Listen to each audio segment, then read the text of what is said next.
Hi friends, അസ്സലാമു അലൈക്കും. Welcome back to my channel. എൻ്റെ എല്ലാ കൂട്ടുകാർക്കും സുഖമാണെന്ന് വിശ്വസിക്കുന്നു. അപ്പോൾ ഇന്നു ഞാൻ തയ്യാറാക്കാൻ വേണ്ടി പോകുന്നത്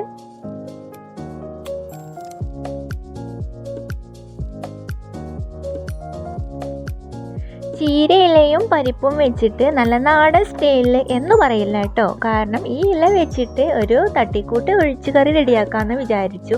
അപ്പോൾ നിങ്ങളുടെ വീട്ടിൽ ഈ ചീര ഉണ്ടെങ്കിൽ ഇതിന് സാധാരണ നമ്മളിവിടെ പച്ച ചീര, ഇതിന് മറ്റൊരു കളറ് ചുവപ്പ് ചീര എന്നിങ്ങനെയൊക്കെയാണ് പറയാറ്. പക്ഷെ നിങ്ങൾക്കറിയാമോ ഈ ചീരയ്ക്ക് സത്യത്തിൽ എന്ത് പേരാണ് വിളിക്കുന്നത്? നിങ്ങൾക്കറിയാമെങ്കിൽ താഴെ പോയിട്ട് ആ കമൻറ്റ് ബോക്സിൽ ഒന്ന് കമൻറ്റ് ചെയ്യണേ. ഇതിൻ്റെ ഈ ചീത്ത ഭാഗങ്ങളൊക്കെ ഒഴിവാക്കിയിട്ട് നല്ല ഇല വെച്ചിട്ടാണ് കറി ഉണ്ടാക്കാറ്. അങ്ങനെ ഈ ചീര ഇതുപോലെ കട്ട് ചെയ്തെടുക്കണം. ചെറിയ പീസാക്കിയിട്ട് നമ്മൾ കറി ഉണ്ടാക്കുകയാണെങ്കിൽ കുറച്ച് മതി കേട്ടോ. എന്നിട്ട് നന്നായിട്ട് തന്നെ കഴുകിയെടുക്കണം. ഇതിനെക്കുറിച്ച് അറിയുന്ന കൂട്ടുകാരെ ഈ വീഡിയോ കാണുന്നുണ്ട് എങ്കിൽ പ്ലീസ് ഒന്ന് കമൻറ്റ് ചെയ്യണേ, എന്താണ് ഈ ചീരയ്ക്ക് പറയുന്ന പേര് എന്ന്.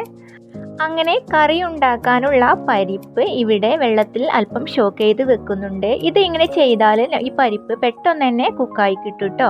ഇതിലേക്ക് ആവശ്യമായിട്ടുള്ള പച്ചമുളക്, 2 മീഡിയം സൈസിലുള്ള ടൊമാറ്റോ എടുത്താൽ മതി കേട്ടോ. ഞാനിവിടെ ചെറുതായതുകൊണ്ടാണ് 3 എണ്ണം എടുത്തിട്ടുള്ളത്. ഇതുപോലെ കട്ട് ചെയ്യണം.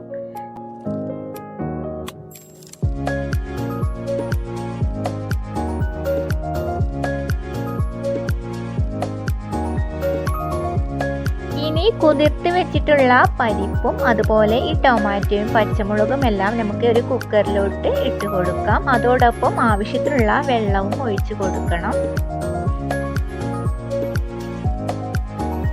എന്നിട്ട് മഞ്ഞൾപ്പൊടിയും മുളക് പൊടിയും ആവശ്യത്തിനുള്ള ഉപ്പും കൂടെ ചേർത്തിട്ട് കുക്കർ അടച്ച് വെച്ചിട്ട് 2 വിസിലാവുന്നത് വരെ ഒന്ന് കുക്ക് ചെയ്യാം. ഇനി നന്നായി വാഷ് ചെയ്ത ചീര ഇതിലോട്ട് ഇട്ട് കൊടുത്തിട്ട് ഒന്ന് മിക്സ് ചെയ്യുക. ഈ ചീരയിൽ നമ്മൾ വാഷ് ചെയ്യുന്ന സമയത്ത് നന്നായിട്ട് തന്നെ കഴുകാൻ വേണ്ടി ശ്രദ്ധിക്കണം കേട്ടോ. ഇതിൽ അഴുക്കൊക്കെ ഉണ്ടായിരിക്കും. അടുത്തതായിട്ട് കറിയിലേക്കുള്ള അരപ്പ് റെഡിയാക്കണം. അതിന് വേണ്ടിയിട്ട് അരമുറി തേങ്ങ ചിരവി എടുത്തതും ഇതിലേക്ക് ആവശ്യമായിട്ടുള്ള ക്യുമിൻ സീഡ്, ചെറിയ ജീരകം, ചെറിയ ഉള്ളി ആവശ്യത്തിന്, എന്നിട്ട് അരച്ചെടുക്കാൻ ആവശ്യത്തിനുള്ള വെള്ളവും ചേർത്തിട്ട് നന്നായിട്ട് ഇതുപോലെ അരച്ചെടുക്കാം. ഇപ്പോൾ ചീരയിലയും പരിപ്പും നന്നായിട്ട് കുക്കായിട്ടുണ്ട് കേട്ടോ. ഇനി ഇതിലോട്ട് തേങ്ങ അരച്ച് വെച്ചിട്ടുള്ളത് ചേർത്ത് കൊടുക്കുക. ഈ കറി ഞാൻ റെഡിയാക്കിയിട്ടുള്ളത് കുക്കറിൽ വെച്ചിട്ടാണ്. മാത്രമല്ല തേങ്ങ അരച്ച് വെച്ചിട്ടുള്ളതും മിക്സിയുടെ ജാറിൽ വെച്ചിട്ട് തന്നെയാണ്. അതുകൊണ്ടാണ് നേരത്തെ ഞാൻ പറഞ്ഞത് നാടൻ സ്റ്റൈലിലല്ല ഈ ചീരക്കറി റെഡിയാക്കി എടുക്കുന്നത് എന്ന്.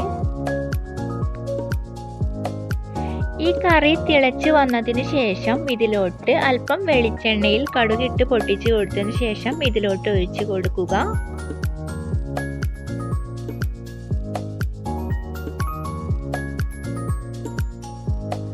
അങ്ങനെ ചീരയില കൊണ്ട് ഒരു തട്ടിക്കൂട്ട് പരിപ്പ് കറി റെഡിയായിട്ടുണ്ട്.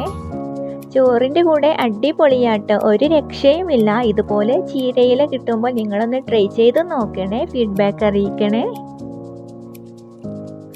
നിങ്ങൾക്ക് എൻ്റെ വീഡിയോ ഇഷ്ടമായാൽ പ്ലീസ് ഒന്ന് ലൈക്ക് ചെയ്തേക്കണേ. ഇനി പുതിയൊരു വീഡിയോയിൽ കാണാം. ബൈ.